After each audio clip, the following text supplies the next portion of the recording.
성도라고 한다면 두 가지 질문에 분명히 답할 수 있어야 합니다. 두 가지 질문. 그 첫 번째는 무엇을 믿는가 하는 겁니다. 오늘 여러분들은 무엇을 믿습니까? 예수님을 믿지요.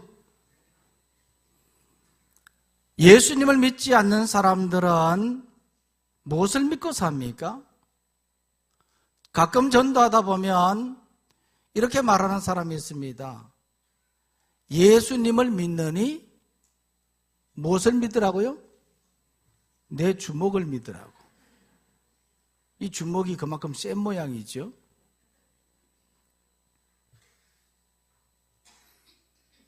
오늘 우리는 신앙생활하면서 무엇을 믿는가 하는 것은 대단히 중요한 부분인데, 물론 앞에서 예수님을 믿는다 그렇게 대답을 했지만 이 질문에 대한 답은 사도신경에 나와 있습니다. 사도신경에 보면 나는 전능하신 아버지 하나님, 천지의 창조주를 믿습니다. 우리 주 예수 그리스도를 믿습니다. 성령님을 믿습니다. 우리의 믿음의 대상, 우리가 무엇을 믿는가 하는 것에 대해서 분명한 고백이 사도신경이거든요.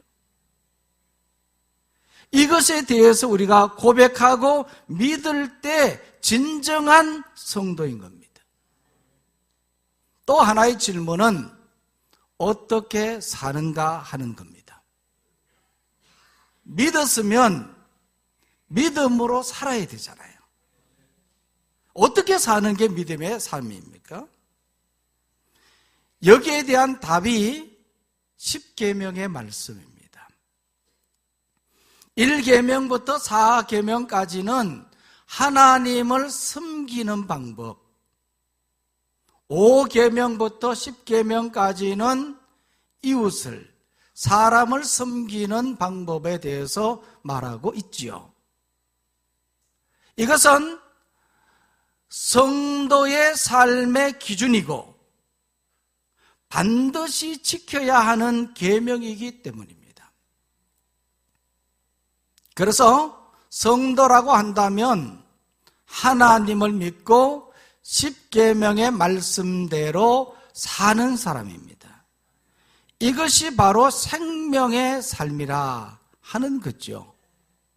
오늘 우리는 이 하루, 특별히 2019년 금년 한 해를 살아갈 때 이와 같이 하나님을 믿고 계명의 말씀대로 살아가는 생명의 삶의 주인공이 되시기를 바랍니다. 자, 오늘 말씀을 보면요, 생명의 삶 첫 번째로 안식일에 대해서 말씀을 드리려고 합니다. 오늘 큐티 본문입니다. 안식일은요, 10계명 중에 네 번째 계명이고 구약 시대에 지켰던 날이죠. 안식일이라고 하면 금요일 저녁 6시부터 토요일 저녁 5시까지를 말하는 겁니다. 하나님은 이 날을 거룩하게 지키라 그렇게 말씀하셨습니다. 그 이유는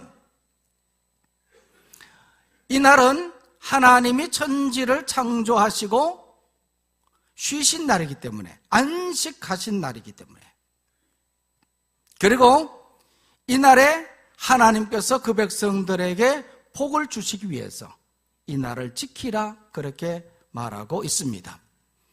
그런데 지금 우리는 이 안식일을 지킵니까? 지키지 않습니까?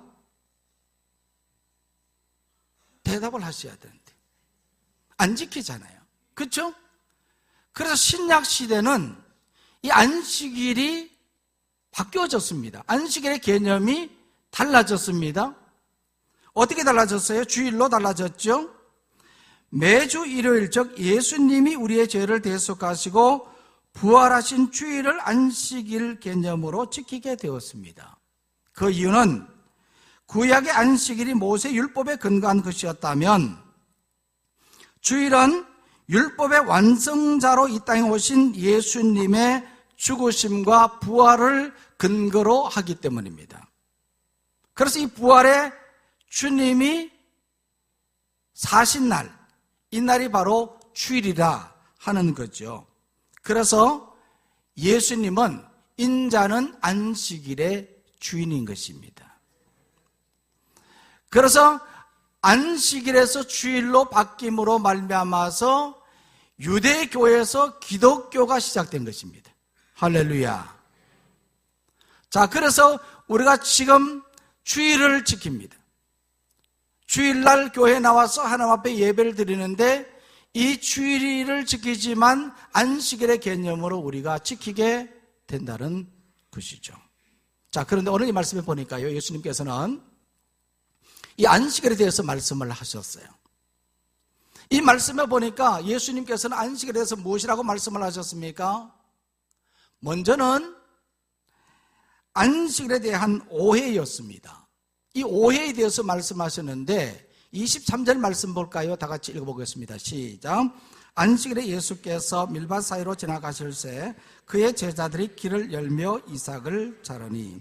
안식일에 예수님께서는 제자들과 함께 밀밭 사이로 지나가셨다 그렇게 말씀하고 있습니다. 그때에 이 제자들이 밀 이삭을 잘라 먹는 일이 있었어요. 이것을 본 바리새인들이 문제를 제기했던 겁니다.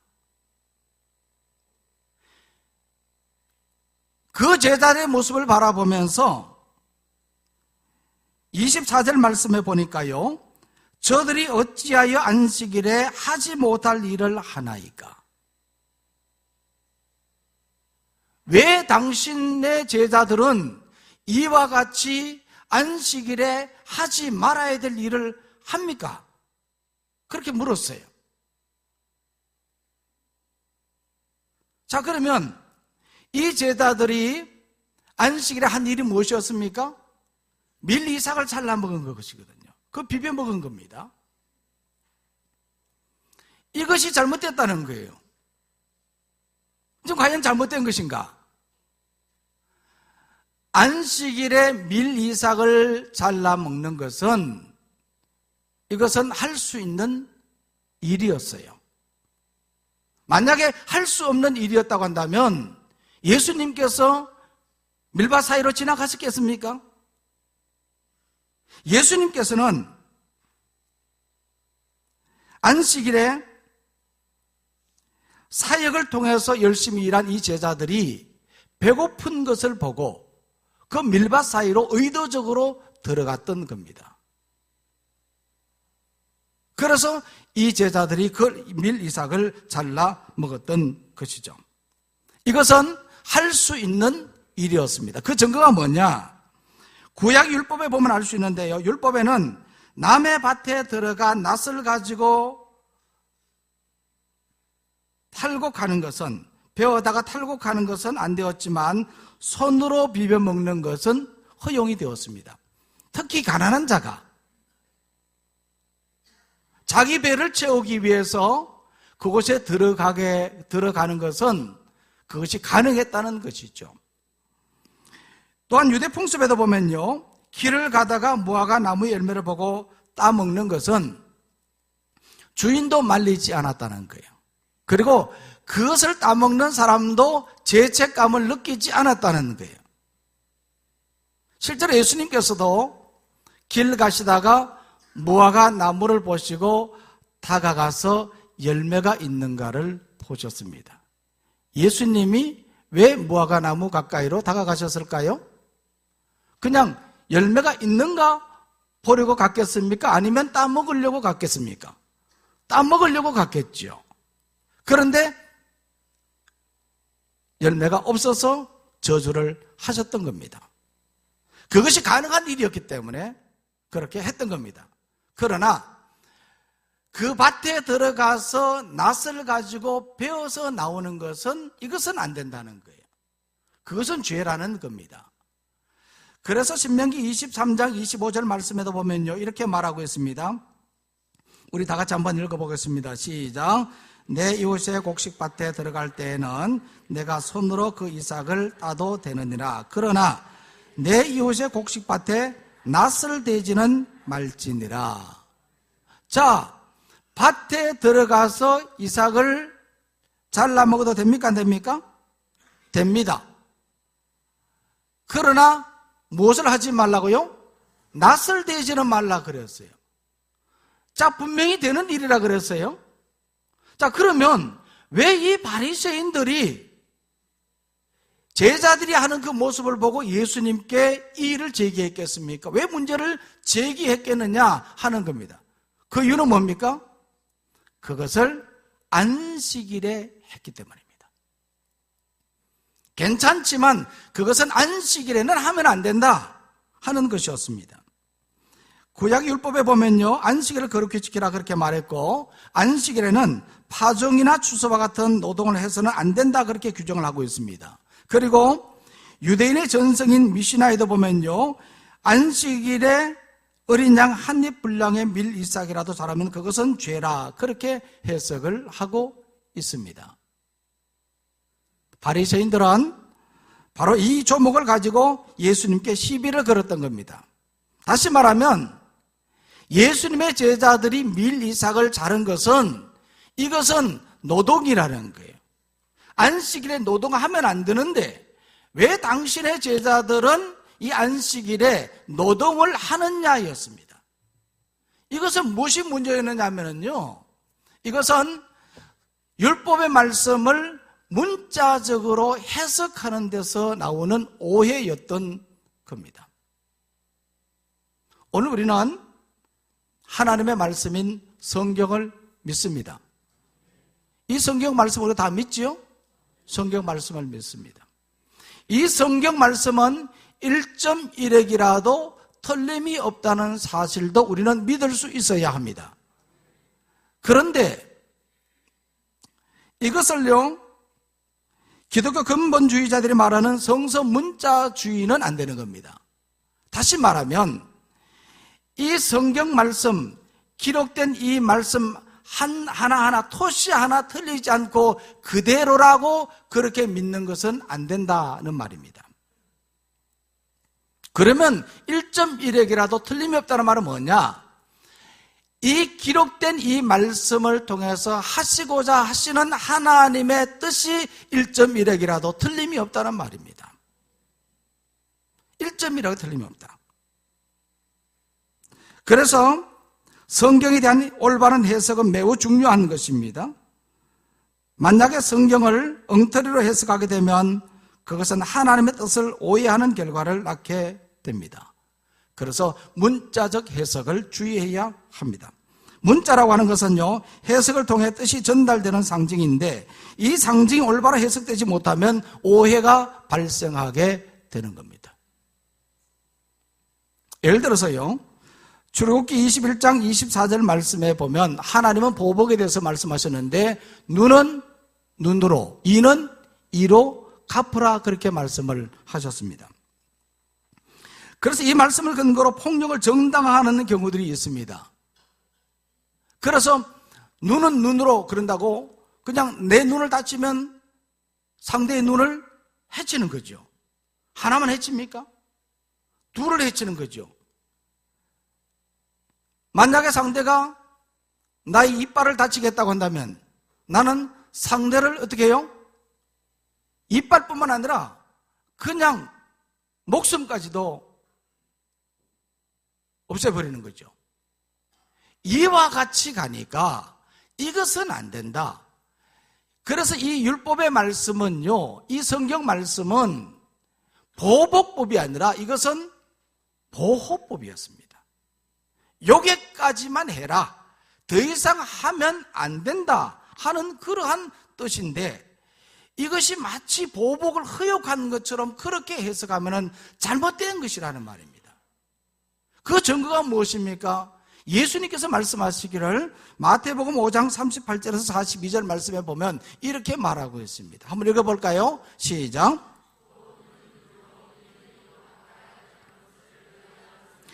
나는 너희에게 이르노니 악한 자를 대적하지 말라. 누구든지 내 오른뺨을 치거든 왼뺨도 돌려대며 또 너를 고발하여 속옷을 가지고자 하는 자에게 그옷까지도 가지게 하며 또 누구든지 너로 억지로 오리를 가게 하거든 그 사람과 심리를 동행하고 내게 구하는 자에게 주며 내게 꾸고자 하는 자에게 거절하지 말라. 아멘. 이것은 예수님의 엔티테제, 반제라 그렇게 말하는 거거든요. 어떻게 보면 이것은 율법의 근본 정신을 말하는 것이고 예수님께서는 율법의 그 말씀보다도 훨씬 더 뛰어난 말씀을 예수님께서 하신 것이거든요. 그런데도 불구하고 문자적으로 해석하는 것은 잘못된 것이다 하는 겁니다. 또한 우리가 잘 아는 빌립보서 4장 13절 말씀에도 보면요, 내게 능력 주시는 자 안에서 내가 모든 것을 할 수 있느니라 하는 말씀이 있지 않습니까?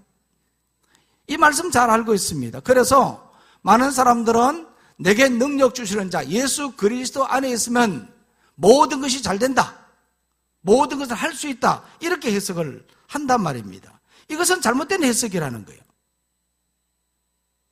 그럼 뭐냐 이 말씀은?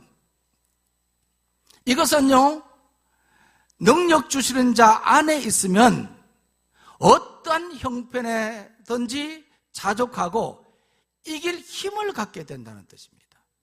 이길 힘을 갖게 된다. 그래서 사도 바울도 비록 감옥에 갇혀있는, 로마 감옥에 있는 그런 상황에 있었지만 빌립보 교회 성도들에게 기쁨의 편지를 쓸 수 있었던 것은 그리스도 안에 있었기 때문에, 그리스도 안에 있었기 때문에 그는 그 모든 고난의 과정 속에서도 이길 힘을 얻었던 것이거든요. 대부분의 일화는요, 해석을 잘못하는 데서 발생합니다. 이와 같이 바리새인들도 해석을 잘못함으로 안식일에 대해 오해를 했던 겁니다. 오늘 우리는 말씀을 잘 해석하는 성도가 되기를 원합니다. 말씀을 잘 해석하기 위해서는요, 말씀을 잘 이해해야 됩니다. 이해할 때 해석할 수 있습니다. 그럼 어떻게 잘 이해할 수 있습니까? 말씀을 정확히 읽어야 되는 겁니다. 그래서 말씀을 그냥 대충 그냥 그렇게 보면 이해가 안 되고, 이해가 안 되니 해석도 제대로 안 되는 거예요. 전후 문맥도 살펴보고 이 말씀이 기록된 배경이 어떠했는지 그것도 살펴보고, 그렇게 살펴볼 때 정확하게 이 말씀을 해석할 수 있는 거예요.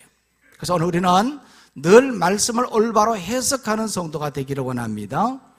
그 다음에 또 이 말씀에 보면요, 예수님께서는 그래서 이 안식일의 근본 정신에 대해서 말씀을 하셨던 겁니다. 25절 말씀인데 다 같이 읽겠습니다. 시작. 예수께서 이러시되 다윗이 자기와 함께 한 자들이 먹을 것이 없어 시장할 때에 한 일을 잃지 못하였느냐. 예수님께서는 다윗의 예를 들면서 제자들이 행한 그 일을 정당화시켰던 겁니다. 사무엘상 21장 1절에서 6절 말씀에 보면요, 이 사울왕에게 쫓기던 이 다윗이 너무 배가 고파서 성전으로 갔던 거거든요. 성전에 있는 대제사장에게 먹을 것을 달라 그랬더니 그 당시에 대제사장이었던 아히멜렉이, 오늘 이 말씀에 보니까 아비아달 그렇게 말하고 있는데, 이 아히멜렉이 제사장들만 먹을 수 있는 떡입니다. 그 진설병이라는 떡이 있는데 이 떡을 다윗에게 주었던 거예요. 다윗뿐만 아니라 그와 함께하는 자들이 먹도록 주었습니다. 이것은 분명 율법을 위반한 것입니다. 이것은 잘못된 것이었어요. 그렇지만 다윗은 성경 어디에도 이 일로 인해서 정죄를 받았다는 기록은 없습니다. 그 이유가 무엇입니까? 이것은요, 율법의 근본 정신에 위배된 것이 아니었기 때문입니다. 율법의 근본 정신은 생명을 살리는 데 있었습니다. 배고픔으로 생명의 위협을 느끼는 다윗에게 대제사장이 진설병을 제공했다는 것은, 이것은 잘못된 것이 아니라는 그러한 증명인 것이죠. 그래서 오늘 본문 이후에 3장 1절 말씀부터 보면 예수님께서는 안식일에 손 마른 자의 병을 고쳤거든요. 이것은 일입니까? 일이 아닙니까? 일이에요, 일이 아니에요. 아무거나 한번 이야기해 보세요. 그냥 잊지 말고. 일이든 아니든 둘 중에 하나이지 않겠습니까? 이것은 일이었거든요. 그런데 예수님께서는 그 일을 행하셨단 말입니다.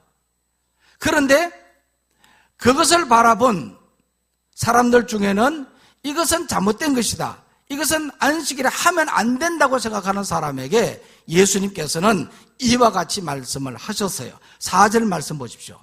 3장 4절 말씀에 보시면 예수님께서 무엇이라고 말씀하고 있습니까? 안식일에 선을 행하는 것과 악을 행하는 것, 생명을 구하는 것과 죽이는 것, 어느 것이 옳으냐? 어느 것이 옳습니까? 안식일에 우리가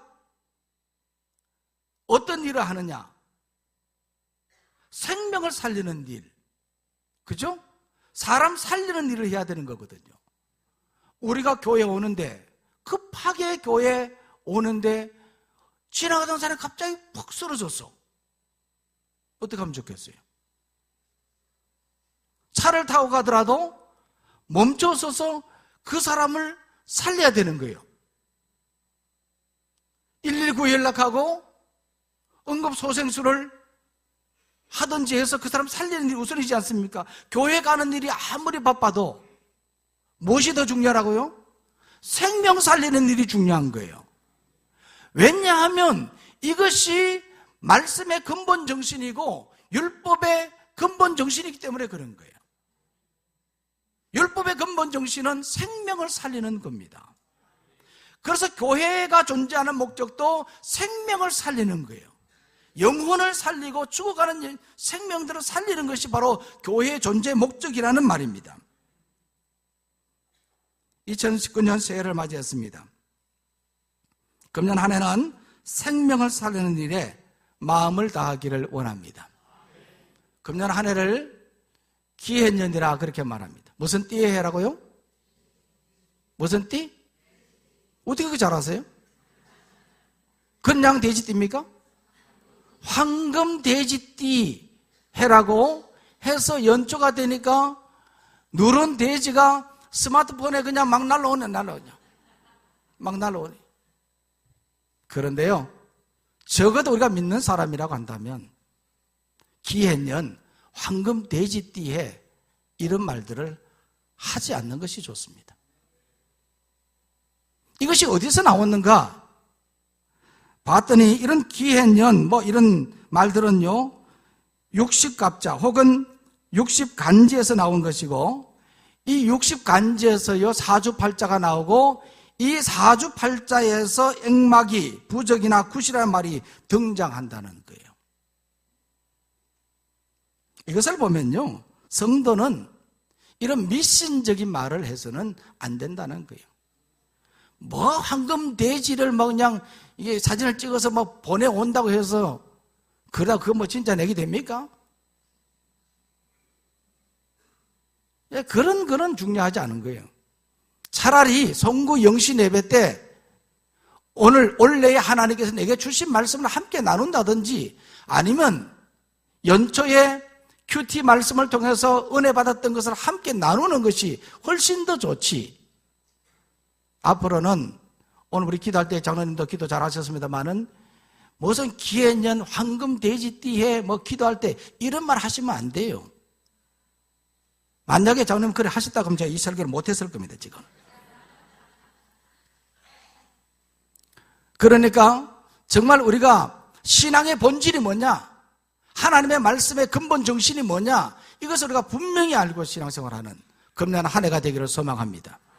뿐만 아니라 오늘 이 말씀에 보면요, 안식일을 주신 목적에 대해서 예수님께서 말씀을 하셨어요. 자, 27절 말씀 다 같이 읽겠습니다. 시작.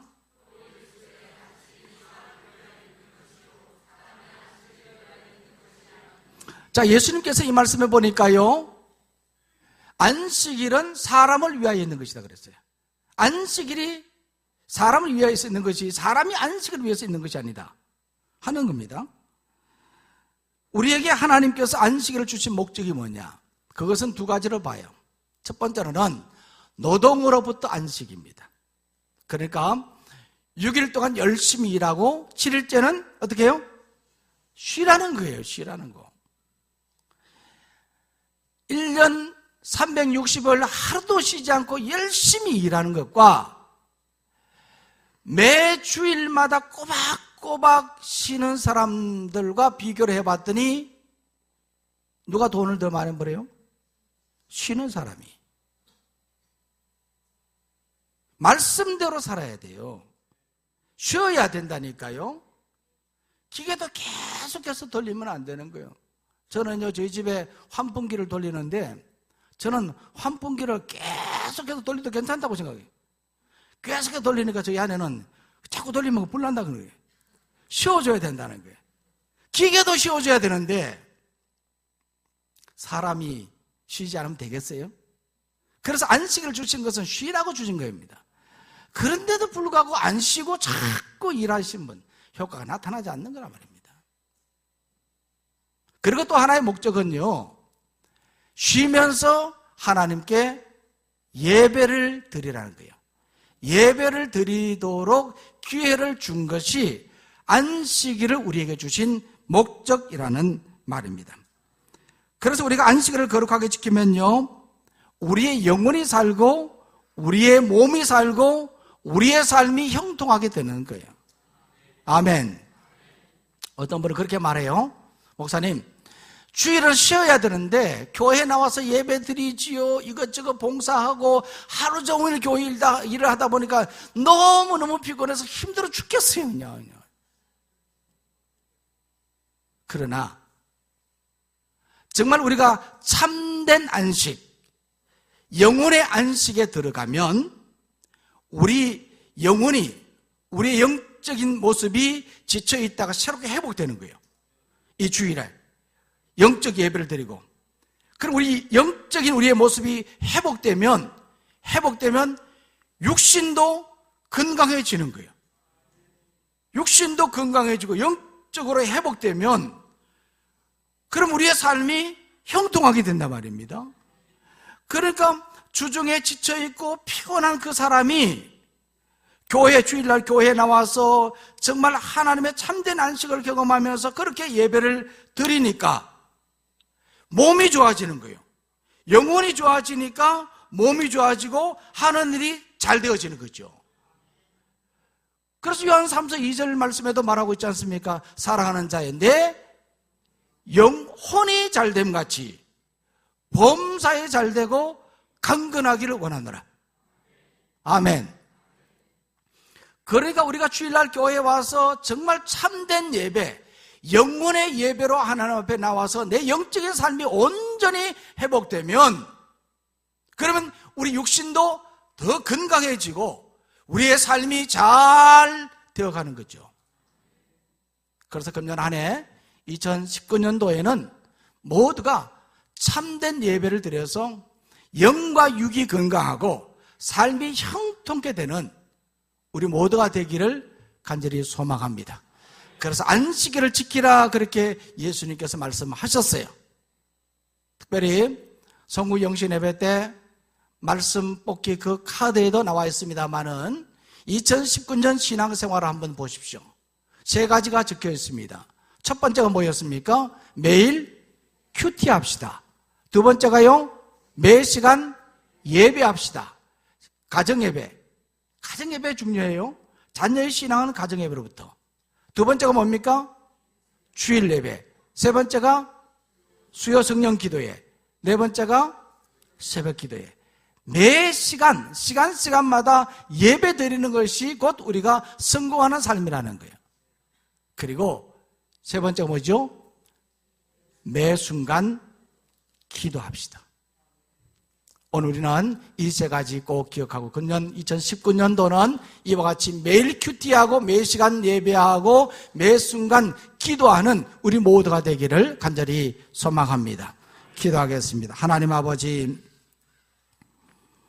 2019년 한 해 동안 믿음 생활 잘하게 하여 주시옵소서.